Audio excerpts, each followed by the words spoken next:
Okay, inverse type Poisson problems, what that means is finding lambda given a probability, and in particular the probability of x. We're looking for the probability that x is 0. You'll see why x has to equal 0 in a moment when we look at the formula. I've just written the general formula down here for the Poisson distribution, and I'm looking on page 347 of the textbook, exercise 1604, question 1.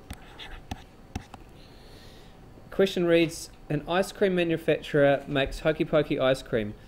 In samples of scoops taken from a large container of ice cream, 8% of the scoops have no pieces of hokey pokey. So what that means, the probability that there are no hokey pokey pieces is equal to 8%, or 0.08. Assuming that the number of pieces of hokey pokey per scoop has a Poisson distribution, estimate lambda, the mean number of pieces of hokey pokey per scoop. So this was given in the question, and literally the question asks us for the mean or for lambda. Okay, I'm just going to use the general formula now and substitute into the equation everything we know. Okay, the probability that x is equal to 0 is equal to 0.08, which also equals e to the minus lambda. I don't know lambda at this point. Lambda to the power 0, all divided by 0 factorial. Simplifying, what's something to the power 0? Anything to the power 0? It is 1. So this part of the equation is equal to 1. So I don't need to write it there. Anything times by 1, it's just itself. And 0 factorial, you may need to prove it to yourself by typing it into your calculator, but the answer to 0 factorial is also 1. So it's effectively times by 1, divide by 1, and the ones I don't actually need there. So that actually leaves us with quite a tidy equation. It just looks like this. E to the minus lambda must equal 0.08. Okay, quite tidy.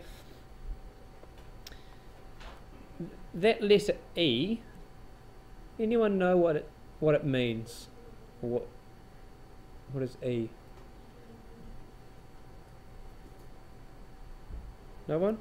It just stands, E stands for Euler's number, and it's just 2.718. It's got a whole lot more decimals than that, and if you're interested, you can push Shift LN on the graphics calculator, put a 1 in, push equals, and it will come up with all the rest of the decimals.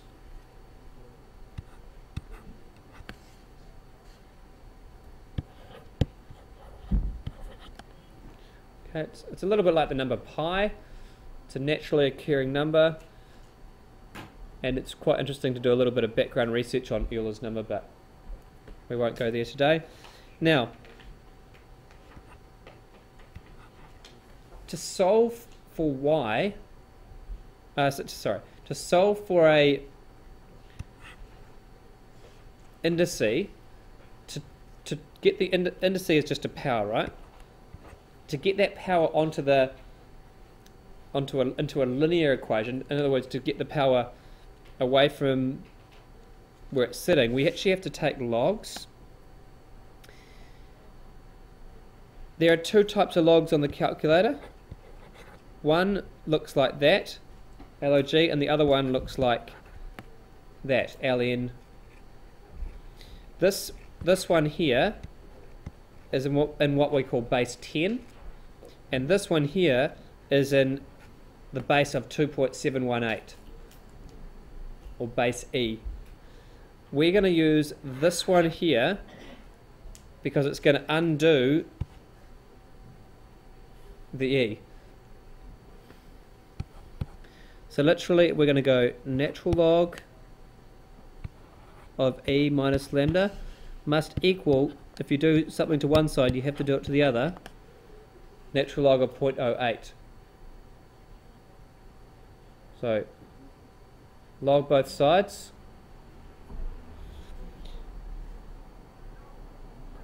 There is a algebraic rule that says when you log something to a power, you can take that power and bring it down in front of the equation. It's written on your formula sheet. For now you can just believe me.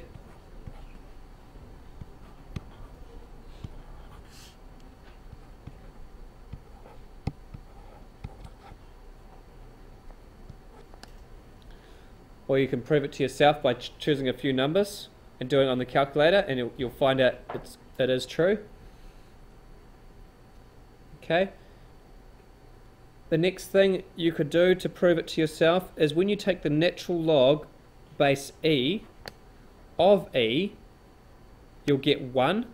So you could put that into your calculator as well and prove to yourself that you get 1 there. Okay. So now it's looking quite tidy, because what we're left with is minus lambda must equal the natural log of 0.08.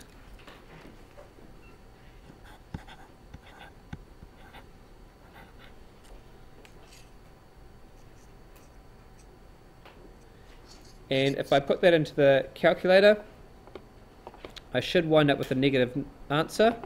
Let's do it quick.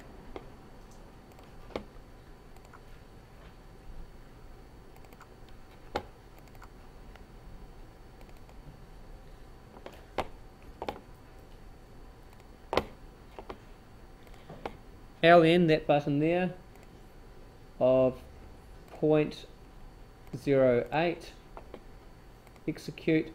Great, I got a negative number, negative 2.526. Oops.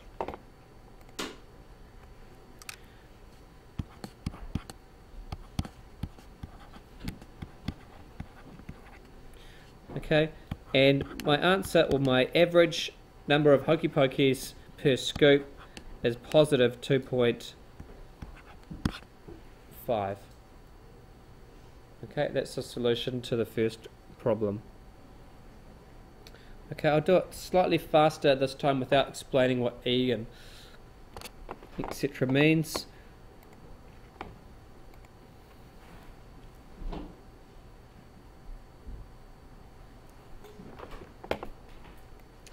This is question 3 from the same exercise. In a printed manuscript, 75% of pages contain at least one error. So that reads the probability that there is at least one error, at the least one, is 0.75.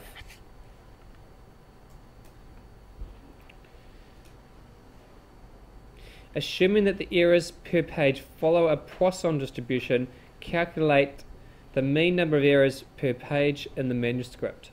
So in other words, that's my problem, well that's what I know from the question. What is lambda? That's what the question asks. What's the mean number of errors per page? Okay, I need my general formula.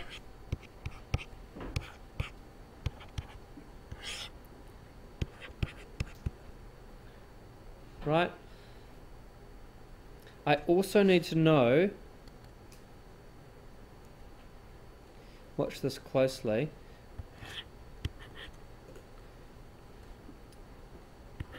the probability of x equal to none. If probability of x is more than 1 is 75%, what's the probability that there are no errors on a page?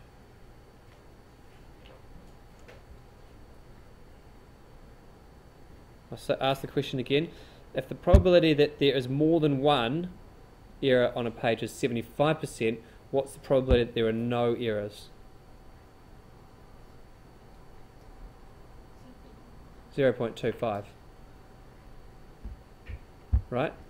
If there's more than one is 75%, the probability that there is none is 0.25. Really important understanding, because these kind of problems, generally you have to think of it like that and change it. Okay, so this has to equal to 0.25. And again, brilliant, x is 0, right? So when x is 0, we can, everything else sort of drops off and we get this formula. E to the minus lambda equals 0.25. And the only way to solve an inverse Poisson problem is when x is 0. So you want to start scratching your head, how can I make x 0 when you see an inverse Poisson problem? It's impossible to solve this equation when x is 1, 2, 3, 4. It has to be x equal to 0.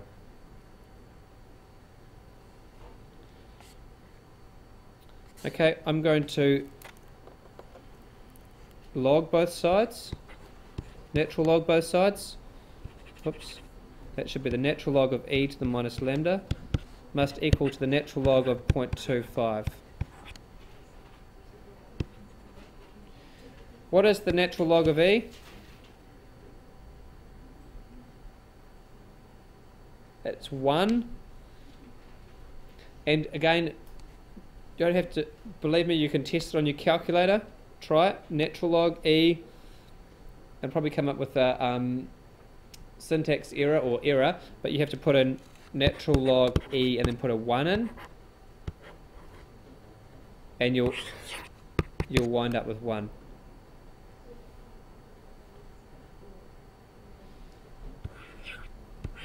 That power comes over here, minus lambda, that there is equal to 1, must equal natural log of 0.25.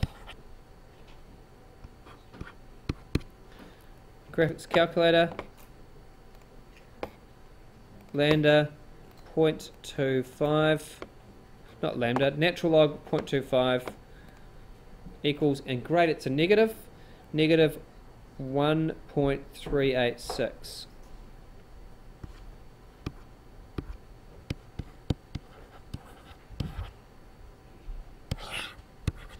Answer 1.386. In context, it means per page on the manuscript there is 1.4 errors per page.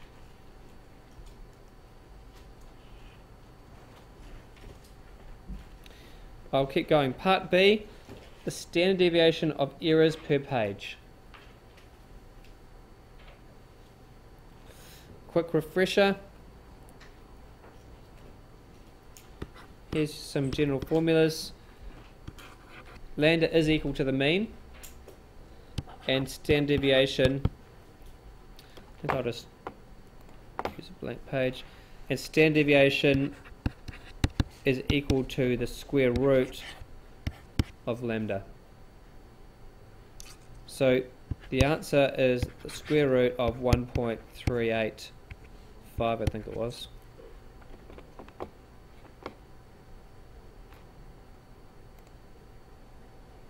Whoops. 1.386, that's better.